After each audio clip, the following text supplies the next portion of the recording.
अगर आप भी फंडामेंटल एनालिसिस सीखना चाहते हैं, स्टॉक पी क्या होता है, 52 वीक हाई लो क्या होता है, प्राइस टू बुक वैल्यू क्या होता है, ओपीएम 5 ईयर्स क्या होता है, इंटरेस्ट कवरेज एरिया क्या होता है, ये सब फील्ड्स आप जानना चाहते हैं तो वीडियो को पूरा देखिए। Hello everyone, welcome to my YouTube channel मैस्टी चार्टिस्ट।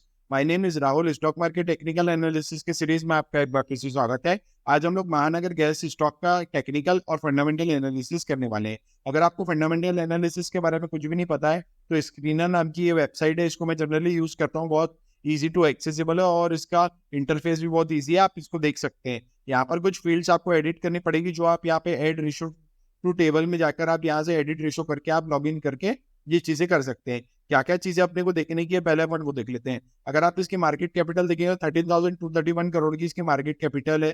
करंट वैल्यू की अगर बात करेंगे तो 1340 इसकी जो करंट वैल्यू है।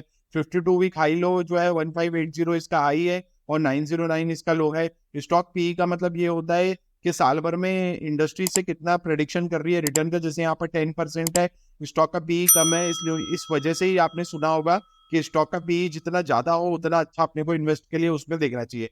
प्राइस टू बुक वैल्यू की अगर बात करेंगे तो कंपनी की रियल वैल्यू जो है वो ये होनी चाहिए, लेकिन कंपनी एक्चुअली जो ट्रेड कर रही है वो 1340 के पास ट्रेड कर रही है। मैं आगे आपको ये भी बताऊंगा कि प्राइस टू बुक वैल्यू जो होती है, जो आपको यहाँ पर दिख रही होगी, इससे अपने को ये पता चल जाता है कि जो रियल वैल्यू है उससे कितना ऊपर पे, रियल वैल्यू से कितना ऊपर पे ये अभी ट्रेड कर रहा है। जैसे 2.83 इंटू 474 करेंगे आप तो ये एक्चुअली में आपको वैल्यू जो है निकल के आ जाएगी।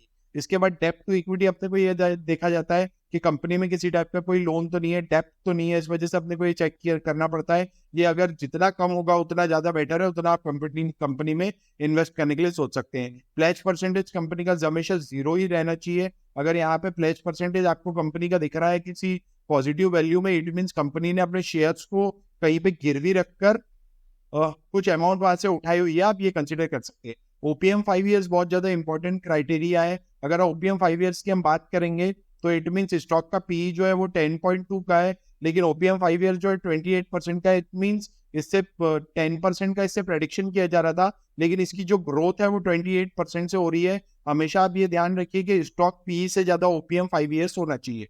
प्रमोटर्स होल्डिंग मैंने इसलिए रखा हुआ है कि अपने को थोड़ा सा इंडिकेशन रहना चाहिए कि कितने प्रमोटर्स इसमें होल्ड किए हुए हैं, कितने परसेंटेज तक होल्डिंग है। यहाँ पर इंटरेस्ट कवरेज एरिया एक बहुत अच्छा फील्ड ये भी है, बहुत ज्यादा इंपॉर्टेंट है। जैसे कोविड का अपना सिनेरियो आया हुआ था, उसमें अपने को ये देखना था कि कौन कौन सी कंपनीज के पास इतना सरप्लस अमाउंट पड़ा हुआ है कि वो अगर इस टाइप का कोई भी सिनेरियो 3-4 साल चलता है तो कंपनी सरवाइव कर पाएगी कि नहीं कर पाएगी। ये सब चीजें जो है अपने इंटरेस्ट कवरेज एरिया से पता चल जाता है। जैसे 176 ईयर्स का इसके पास इतना सरप्लस अमाउंट पड़ा है कि अगर कंपनी प्रॉफिट नहीं भी कर रही होगी तो इतना टाइम इजीली बिना किसी सैलरी के और बिना किसी चीजों के सर्वाइव कर सकती है।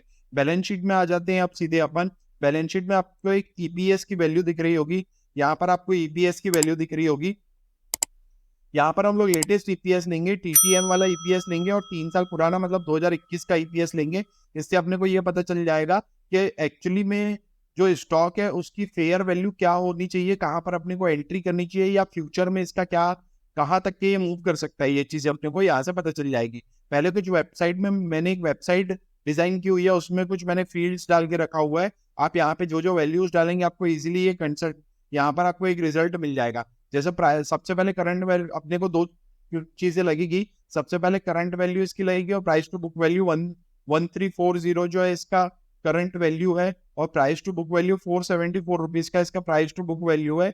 तो यहाँ पर आपको दिख जाएगा कि स्टॉक जो है कितने पे ट्रेड कर रहा है, प्राइस नॉर्मल है, एक्सपेंसिव है, अंडर वैल्यूड है, ये आपको यहाँ पे वैल्यूज मिल जाएगी। ईपीएस की अगर हम बात करें तो मैंने आपको बताया था कि आप यहाँ से प्रॉफिट एंड लॉस के स्टेटमेंट में जाएंगे, यहाँ पर आपको नेट प्रॉफिट के नीचे ये ईपीएस दिख जाएगा। ईपीएस इसका जो लेटेस्ट ईपीएस है 130.89 है और प्रीवियस 3 ईयर्स का ईपीएस 123 62.72 है। तो यहाँ पर आप सिंपल कुछ मत करिए, 130.82 और 62.72 3 ईयर्स बैक ईपीएस और लेटेस्ट ईपीएस यहाँ पर आप देख लेंगे। डिफरेंट आपको जो डिफरेंस यहाँ पे लिखा हुआ है आपको देखने की जरूरत नहीं है, ये मैंने एल्गोरिथम डिजाइन किया हुआ था उसकी वजह से यहाँ पर दिखा रहा है, आपको डिफरेंस की जरूरत नहीं है।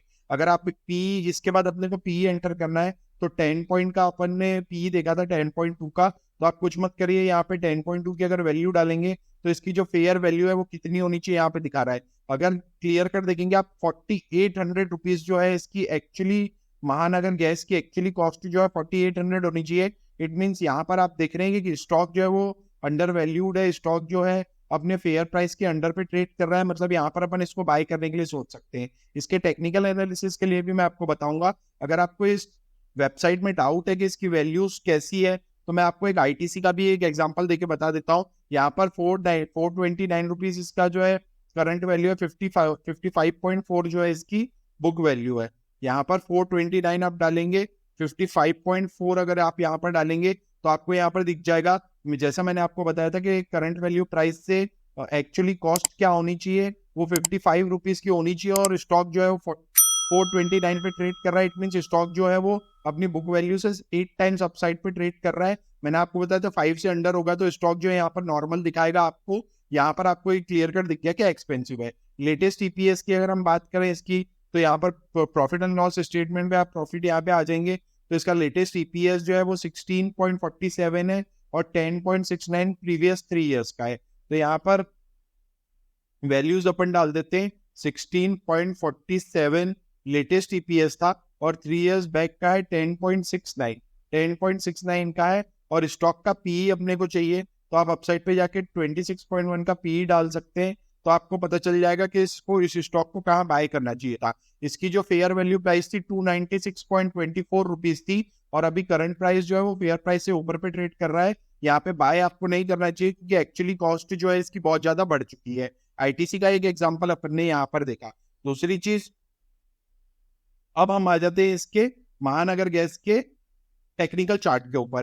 टेक्निकल चार्ट अगर आप देखेंगे यहाँ पर, तो स्टॉक जो है कंटिन्यूअसली कंसोलिडेशन जोन के अंदर मूव कर रहा था।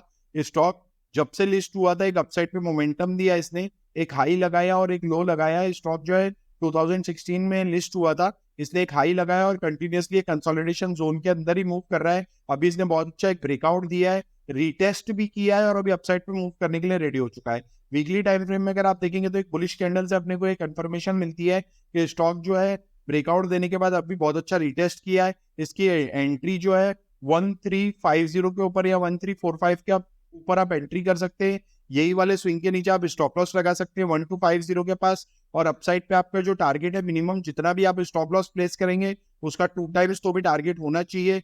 जैसे यहाँ पर हम कैलकुलेट करके देख लेते हैं, 90 रुपीज का आपका स्टॉप लॉस है तो मिनिमम यहाँ से आपका जो टारगेट है 180 रुपीज का होना चाहिए, जो अपने ऑल टाइम हाई के पास आपको निकल के आ रहा है। ऑलरेडी हमने स्टॉक देखा हुआ है कि अंडर वैल्यूड स्टॉक है, टेक्निकली भी बहुत अच्छा मूव कर रहा है। और अगर डेली टाइम फ्रेम में हम देखेंगे तो कुछ रिवर्सल पैटर्न का भी यहाँ पे आपको फॉर्मेशन दिख रहा होगा। एक डब्ल्यू पैटर्न का यहाँ पे अपने को बहुत अच्छा फॉर्मेशन दिख रहा है।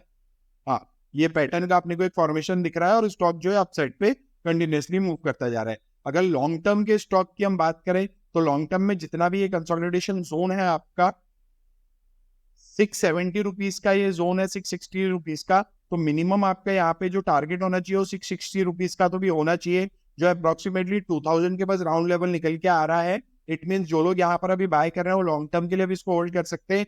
स्टॉक टेक्निकली बहुत अच्छा दिख रहा है, फंडामेंटली साइड से बहुत अच्छा दिख रहा है। वैल्यूज मैंने आपको कैलकुलेट करके बता दिया। अगर आप चैनल में नए तो चैनल को सब्सक्राइब कर दीजिए, वीडियो पसंद आ रहा है तो वीडियो को लाइक कर दीजिए। फंडामेंटल से रिलेटेड, टेक्निकल से रिलेटेड अगर कोई भी आपको डाउट है तो आप अपना स्टॉक भी कमेंट बॉक्स में पोस्ट कर सकते हैं। अभी के लिए इतना ही, थैंक यू।